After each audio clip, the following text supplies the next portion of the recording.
Hi there. I'm here to show you today how you can view more geocaches on a free account.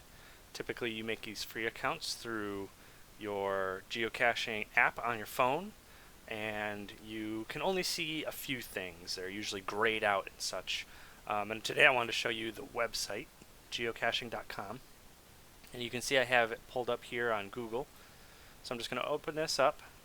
You can see at the top right corner it's got the login button here. So I'm going to go ahead and click this. And for this, I have a free account username that I'm going to log into and show you what it looks like when you log in with your account that you created on your phone. So here you can see I've got a login. It says I've got 0 fines. It's asking me to upgrade to premium, which would let you see those geocaches without being grayed out. But we're just going to go right over to play. We're going to click view map. And this is one of my favorite things about the geocaching website is you can see all the geocaches that are available to you on this map, and it looks just absolutely cool, really fun to look at. And you can see there's all these different listings here for all these geocaches available, and none of them are grayed out. And that's because we can look at them, we can interact with them, we can click on them, and we can log them if we wanted to right from our computer. So for instance, if I wanted to check out some of those question marks and wanted to find out more about them, I could click on one of these, and you can see I've selected it over here, and I can see some logs and stuff. Kind of cool, no big deal. But to get to the being able to actually find this geocache, we're going to click on more info, and here you can now actually see the cache page and all the information in it. And what we can do is, since you can still see these marks on your phone, they're just grayed out, we can actually change the location of that geocache if we figure out where it actually is. So this is a mystery geocache. This one is not at the posted coordinates. And I have this puzzle here. And what we have to do is just solve this really simple puzzle. So what we can do here is take the information from this paragraph, these two paragraphs, and try and figure out the answer. So the question here is which name became synonymous with Mr. Taggart, and so as long as we can figure out what that is based on that paragraph, we can go ahead and try and solve this. So I'm going to solve this one for you. His name was Top, and so we're just going to put that in this handy little solution checker in the bottom, and we're going to copy and paste that in, make sure that I'm not a robot, beep boop, and then check solution. Correct, cool, coordinates have been updated. That's awesome. So now if I scroll right up back at the top here, you can see that the coordinates that were actually here are now italicized. And that's showing changed coordinates. We can actually edit these whenever we want to or bring them back to previous. But if I go back over to the map here, and then I just hit refresh, you can see it moved. It's not there anymore. Where is it? Where could it be? Well, let's take a quick look and see. Oh, what's that? A puzzle piece. Interesting. This is the solved coordinates location. So now I have the exact coordinates for that geocache. So I can see that here on this map on the computer. If I opened up my app on my phone, I can now see the changed coordinate location on my phone. While I still can't necessarily access the information on that particular geocache, I now have an actual physical location I could walk to using my phone. You might not be able to have that nice little line that points you in the direction, but you still have your icon that shows you where you are. You always have that little icon that shows you where you are on your app, so you can still go to this spot and try and figure this out.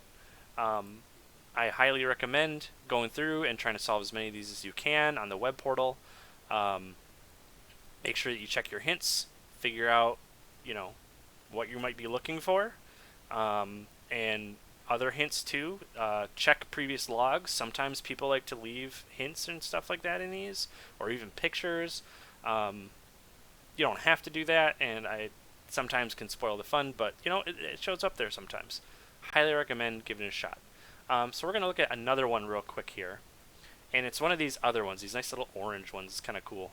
These are called multi-caches, and multi-caches are where you have two physical locations that you usually have to go to in order to solve the riddle in the question here. So if I scroll down to the puzzle, so there's a little riddle here, and you have to use the historic site marker at that location, that physical location where that orange cache container shows up on your app. You got to go there and use the historic site marker to answer these questions. So if you print this out or save it somewhere, take a picture, or whatever, you can take these questions and try and figure this out.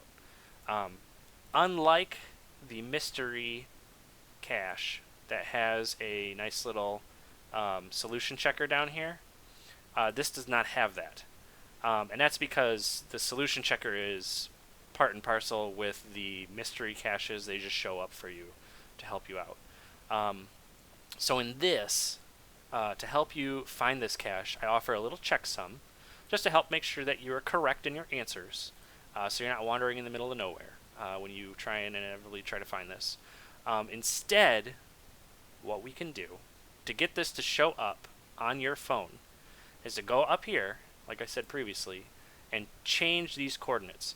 Now, what I like to do is just take these, paste them in here, and then we'll just kind of change them to something extreme or something like that, just to give you an idea what this looks like here. So I'm just going to change these and hit submit, and it changes no matter what. So now those are changed, and you can see there's this little icon up here that we saw previously.